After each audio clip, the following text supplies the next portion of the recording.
Megan, dyn ni wedi dod i Hwlffordd ar chydig o grwydr yr artist Gwen John. Ie, dyma lle ddechreuodd y cyfan. Dyma man geni Gwen John a cafodd ei eni yma ar yr ail ar ugain o Fehefin 1876. Fel allwch chi weld, mae enw Augustus John ar y plac hefyd, sef brawd Gwen John, a oedd e'n artist enwog iawn yn yr 18fed canrif hefyd.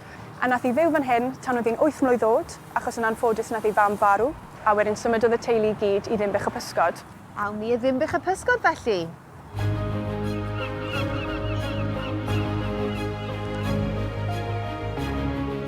Da ni'n sefyll yn yr union fan lle beintiodd Gwen John landscape at tembu with figures, a dyma un o'r chydig weithiau sydd wedi goroesi o'i phlentyndod hi yn Dinbych-y-Pysgod. Ie, so mae'r golygfa wedi newid bach ers iddi beintio fe, ond dyma un o weithiau cynhara Gwen John, a mae'n adlewyrchu'r naws o'i phlentyndod. Gath ei phlentyndod anodd, oedd perthynas cymhleth gyda hi a'i thad, ond oedd Gwen yn ffeindio cysur wrth ddod i'r traeth a darlunio. A beth ddigwyddodd wedyn, achos oedd hi'n ysu am deithio yn doedd? Oedd. Mae'n amlwg oedd rhyw chwant na gyda hi i fynd a dianc a gweld y byd. A na beth nath hi. Symudodd hi i Lundain, nath hi astudio yn yr ysgol Llinos Lee, a tra oedd hi yna, nath hi rili ddatblygu sgil o darlunio'r ffigwr. A wedyn, ar ôl graddio, symudodd hi i Pharis, a nath hi gwrdd â cerfluniwr enwog Rodin, lle nath hi gael perthynas cymhleth, ond nath hi hefyd gwmpo mewn cariad gyda Rodin.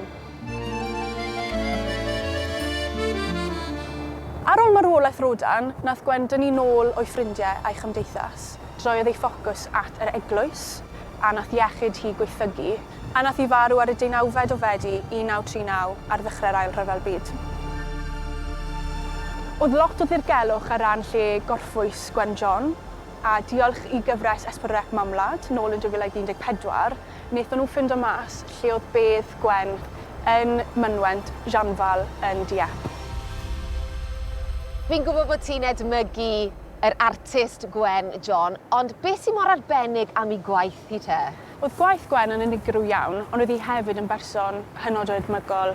Y ffaith nath hi symud mor bell o gytre, ar adeg lle oedd ddim lot o hawliau i fenywod, yn rili ysbrydoliedig. Mae'n cael ei weld fel eicon ffeministaidd iawn, y ffordd mae hi'n portreadu menywod yn ei waith hi.